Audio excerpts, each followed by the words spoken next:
Hello, I'm Arend Castelline from Star Voting and EqualVote, and today I'll be running your orientation. Thank you so much for joining us. So, usually I'd like to start off with learning a bit more about you and ask you some questions, but as this is a recording, if you could let us know in the comments below, pause the video, and let us know where you are calling in from, what city, what area of the country or world, and also what's your why? What got you excited about voting reform and getting involved in this movement? So go ahead and pause and then come back when you're ready. Excellent. Thank you so much for sharing that. So I'll jump in.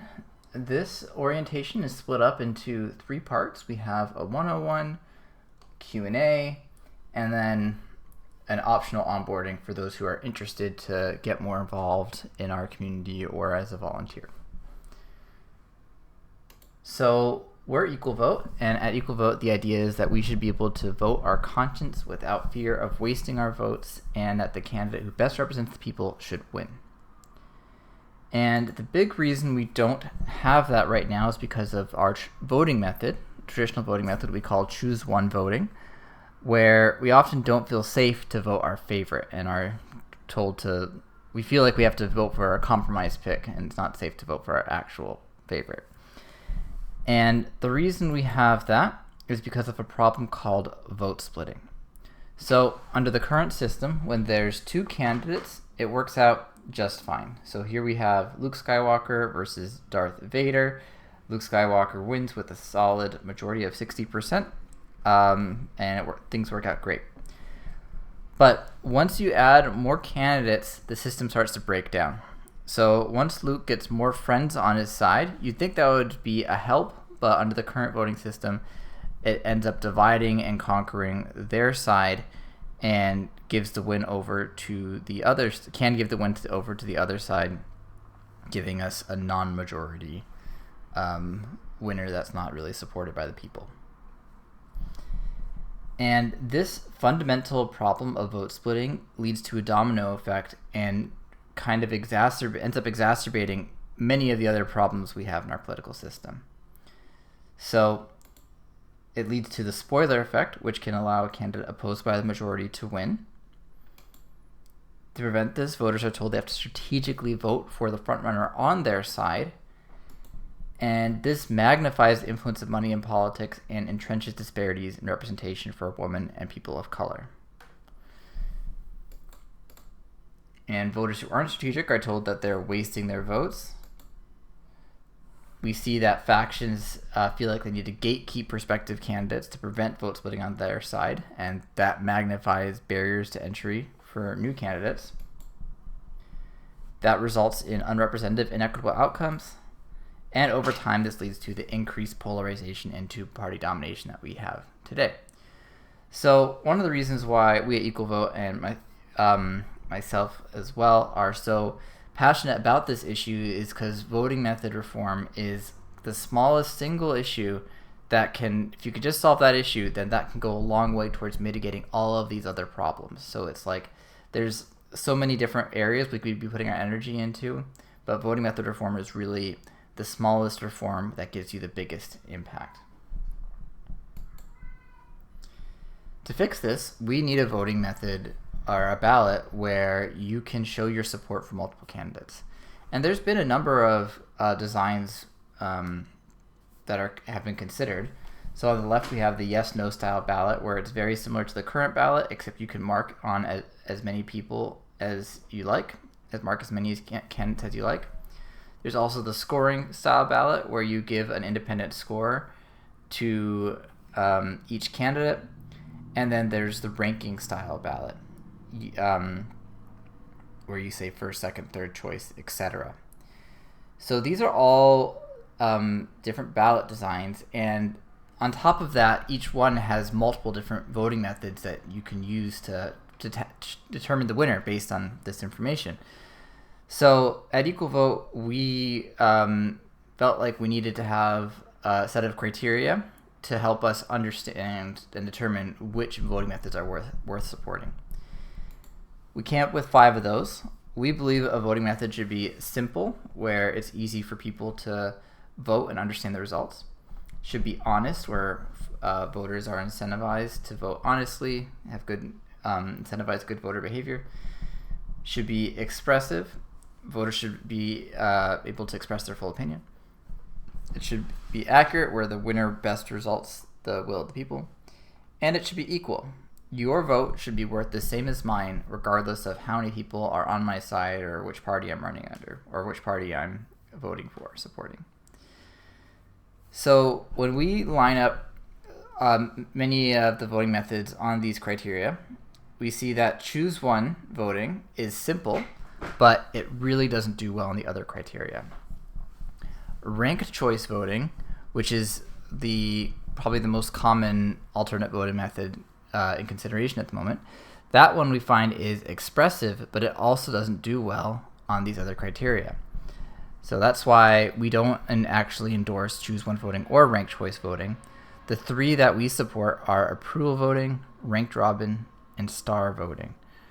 Approval voting uses that yes/no style ballot we saw on the previous slide.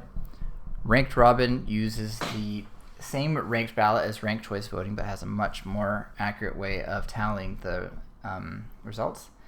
And then we have star voting, which is really our champion proposal. This one does, like all 3 of these, do a good job of embodying the 5 criteria, but star voting really does the best job, and that's why we have it as our champion proposal. So let's talk a little bit more about star voting. With star voting, you give each candidate an independent score from 0 to 5, 5 being your favorite, 0 being your least favorite, and then you can score everyone else as you like with equal scores allowed. And then to determine the winner from these ballots, you vote once, but your ballot is counted twice. First, it's in a scoring round where all the scores are added up to determine the 2 finalists. Then there's an automatic runoff where your vote goes to whichever candidate you most preferred. And then from that, it's most votes wins. So this voter, their favorite was Andre, but since the top 2 finalists were Carmen and Blake, their full vote ended up going to Carmen because they scored Carmen higher on their ballot than Blake. And just to show another example to highlight how simple this is, if you were to tally this in the spreadsheet, it would just be 2 columns. Just add up the stars, then add up the votes for the 2 frontrunners. It's always 2 columns, and that's contrasted with ranked choice voting, where you could require many elimination rounds to determine a winner. Speaking of ranked choice voting, it's worth, I think, comparing it directly with star voting first a little bit, since ranked choice voting is sort of the status quo of alternate voting methods. The clearest benefit you have right away with star voting is that it's more expressive. Star voting lets you show not only who your second choice is, but how much you like that second choice, whether they're a 1-star candidate, a 4-star candidate, or even a 5-star candidate, someone that you like just as much as your favorite. And that feature of allowing equal scores has a number of other benefits. It is more expressive. Like you're allowed to, if you like people equally, you're allowed to show that on your ballot. But it also means that you can support as many candidates as you like. On these ballots, we have 9 candidates, and on star voting, the voter was able to show a score for each one of them, whereas with ranked choice voting, the voter is limited to how many columns are on the ballot. And in real ranked choice voting elections, 5 or 6 columns tends to be the standard lately. And whenever you have more candidates than that, then you just don't have the option to support all of them. And star voting also reduces the chance of voter error. If somebody tries to give, for example, 2 candidates their first rank in ranked choice voting, then their ballot is automatically voided. Whereas with ranked choice voting, that's totally fine, and it's actually very difficult to void your ballot under star voting. And with ranked choice voting, when it gets adopted, we see the rates of people making errors on their ballot compared to the status quo increase tenfold. That's a citation from Pettigrew and Radley paper a few years ago.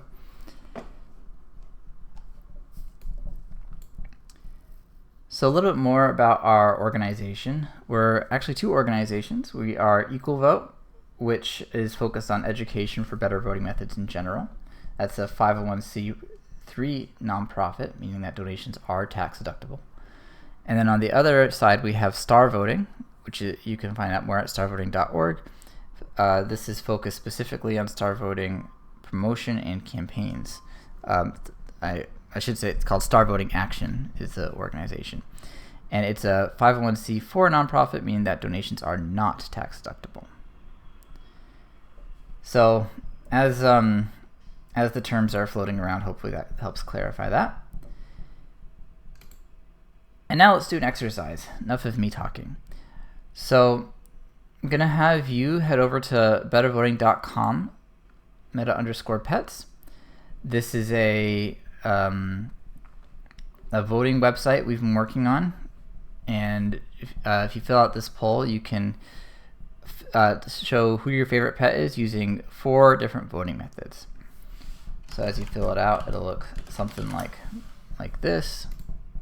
And you can fill out for 4 different voting methods. So go ahead and pause the video, fill that out, and then come back to me when you're ready.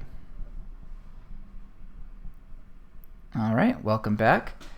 First off, I'd love to know if you can fill out in the comments how was your experience filling out those ballots? Was there any voting method that was easier than other ones? How was the experience for you? I'd love to know.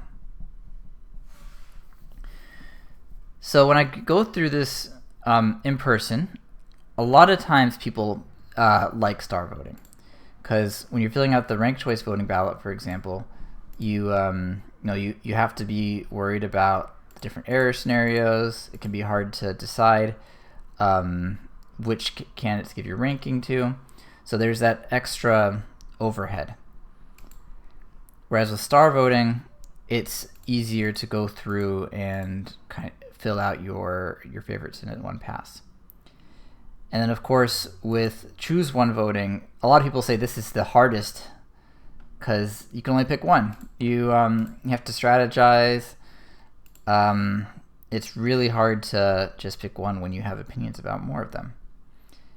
And then approval voting kind of gives you some of the way there, but people like having more expression than that.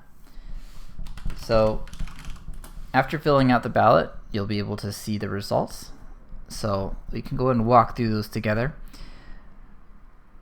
When we look at them, the Choose One results, we see that dog and cat are the 2 front runners, with the other, we'll say third-party pets kind of trailing behind, and dog wins. With ranked choice voting, we see the situation change a little bit.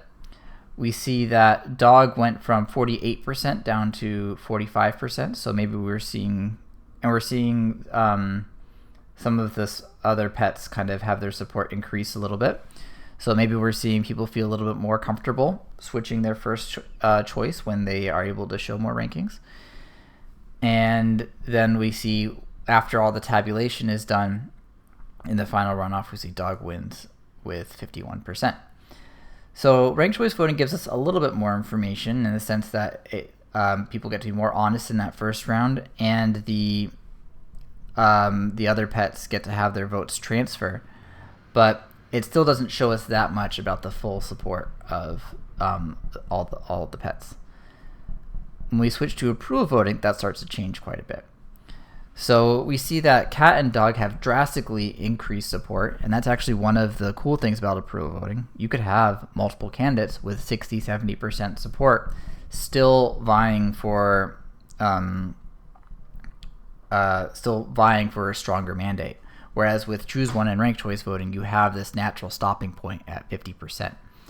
So we have dog and cat with these massive mandates at 80+%, still competitive. And the story for the third-party pets changes drastically too. Fish went from 1% under the previous voting methods all the way to 35%. So that support was completely hidden under the previous methods, and with approval voting we get a much clearer picture. despite how simple it is, approval voting really over delivers for how minor of a change it is and how much an extra insight it gives us. So that's the really great thing about approval voting. But then to go all the way, we have star voting. So with star voting, the scoring round is very similar to what we see in approval voting, where we get a clearer sense of the overall support for each of the candidates. But then there's an extra step with the automatic runoff, where each vote gets to go to the candidate that they scored higher. Apologies for the siren. It's being downtown LA outside. So yeah, the star voting, you get to have your ballot be counted as a score in the beginning, so we can see the overall support for each candidate, and then your full ballot can count towards whichever of the two frontrunners you most preferred. So we actually have an interesting scenario here where the overall support and the automatic runoff are different,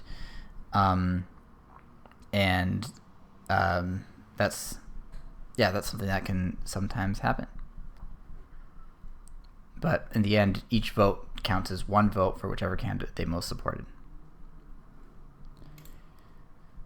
Let's see. Is there anything else I want to go through?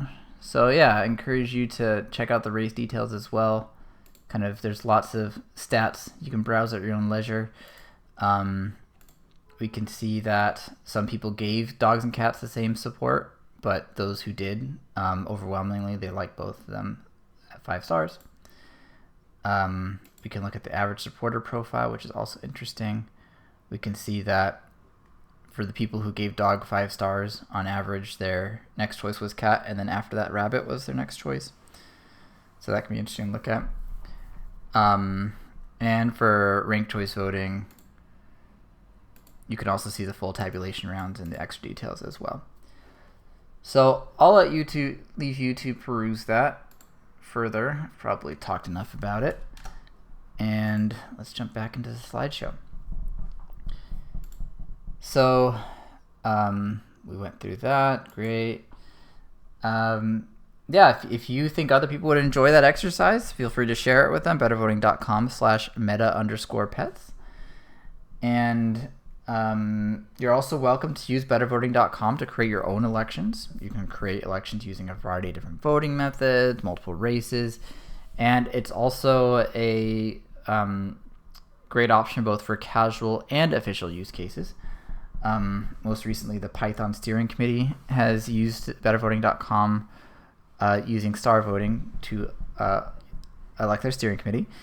And we also had DSALA use it, where they used Better Voting to send 3,000 emails to their voters, and then 300 of them turned out to fill out their star voting election. And we have many more people who have used bettervoting.com and star voting in general, and you can learn more about that at starvoting.org/case studies.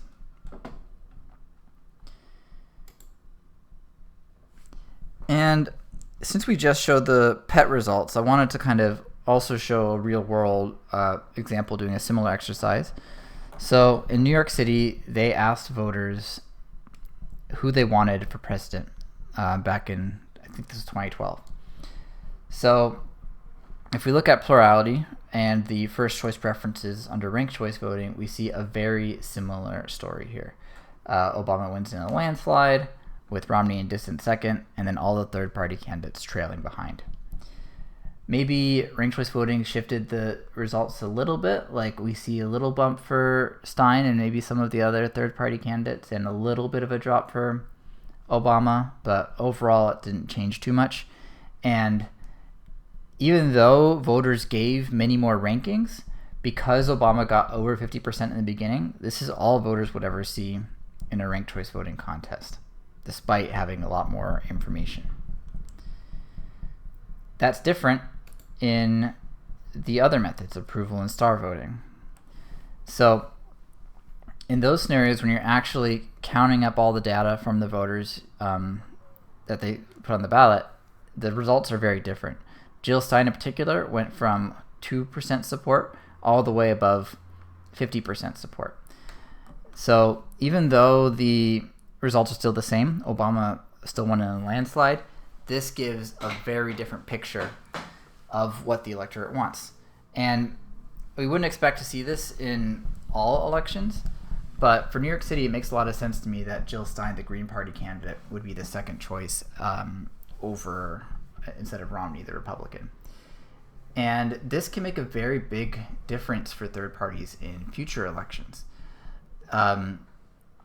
This can make it easier for them to fundraise. This can give voters more permission to donate and support these candidates in the future. It gives them a better mandate to run in the future.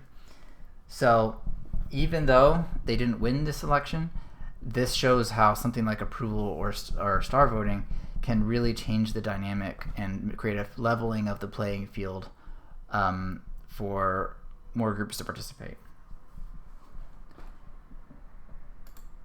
So that's all for the kind of informative portion of the meeting. At this point, I'd love to know if you have any other questions or anything else you'd like to know. And since this is a recording, I would encourage you to pause the video and leave any questions in the comments. I will try to get to them. And when you're done with that, we can move on to the third portion. So the third portion is a optional volunteer onboarding where you can get plugged into our Slack and also learn about our other volunteering opportunities. So for being engaged as a volunteer, you're welcome to be as engaged as you like. We have some volunteers who are leaders volunteering 5+ hours a week, involved in strategic decisions for the organization and working to identify work for our committees or lead our committees. We also have volunteers taking on dedicated roles, 1 to 5 hours a week, and they would be accountable for recurring weekly tasks, usually committing for a 2 to 6 month period. And then we also have volunteers who prefer taking on one-off tasks. That's a great option. If you just want to check in occasionally, show up to our meetings, and there's always one-off work to do as well. Most of our communication happens through our Slack. So if you haven't used Slack before, a little bit about how Slack works. So it's split into a series of channels. Those are different text feeds you can chat in. And then, so in the center of the console is an example of the welcome channel where you can introduce yourself. But that doesn't show all the information. Under each of these messages, you can see there's it shows a certain number of replies. So if you click into that, you can see the thread under each message. So to get the full picture, you need to not only read the message in the main channel, but also you can see the threads threading off of the individual messages. Another nice Slack feature is reactions. They have a variety of reactions that we like to give to all the messages. Be creative, they're fun. And another practical way we use reactions is for polls. So sometimes you can, if you just want to do a little ask when people are available to meet, for example, you can do a little approval poll using the reactions. So that's really handy.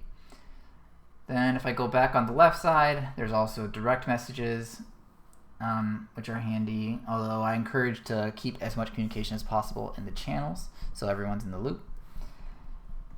And under the apps, you won't be interacting with these too often, although when you join the Slack for the first time, there will be a welcome bot asking you to fill out a survey and introduce yourself. So definitely encourage you to interact with that when you get onto the Slack.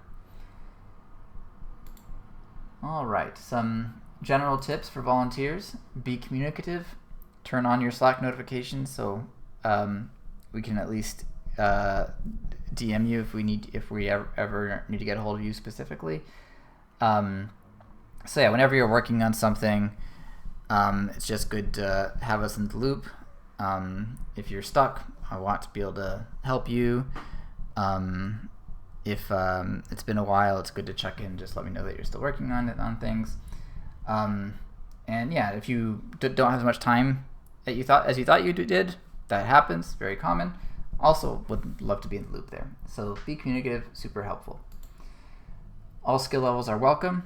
We have lots of committees, whether they be software or comms, and a lot of them involve certain skill sets. And if you're interested in those skill sets, then you're welcome to join the committee and help out. We are very interested to help with mentoring and help you grow in however you want to grow. A good goal is 1+1. Try to attend one event per month and check Slack once a week. That will give you a good baseline just to be clued in on things that are going on. And this is a big one. Please don't do more than you can handle. We don't want to burn anybody out, especially if you're doing great work. You might be asked to do a lot of things, and it's important to always be able to be comfortable saying no. We want our volunteers to be volunteering in a sustainable way. We want you to volunteer as long as you're interested in the work and don't want to burn anybody out too early. So please feel comfortable saying no if you don't want to do things or if something is more than you can handle. And next is respect others' time and opinions. We are almost entirely a volunteer organization. We do have 2 staff members, but we're also spread thin, like trying to keep everything running. So it's important to respect others' time and opinions and all that, because we're all here because we are passionate about this work and doing the best we can to fix the world. All right, so we're pretty much at the end. The last step is the self-onboarding slides, and these will also be in the description of the video. And yeah, just encourage you to go through this at your own pace. Go ahead and pull this up and have it ready to go through right after you finish the video, so you don't forget. And yeah, just go ahead and make sure you're on our email list, get in the Slack. When you're in the Slack, fill out the welcome survey, etc., etc. Definitely encourage you to check out our events and RSVP to some events. And yeah, just a couple of lots of good information here to self-onboard for the rest of it. So I will leave you with that. Again, any questions at all that you have, leave them in the comments. But aside from that, I will look forward to seeing you on the Slack and meeting you non-asynchronously, meeting you in a call or something. See you then.